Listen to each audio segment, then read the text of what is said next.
夜里咳嗽咳嗽那咳嗽是那个神经副的神经副的，经常在那个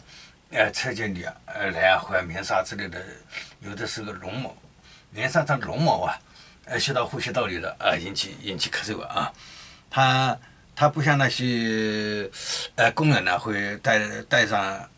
口罩什么之类的它没有所以经常在车间里走动所以咳嗽是神经部的夜里边昨天夜里边那我知道了好好再见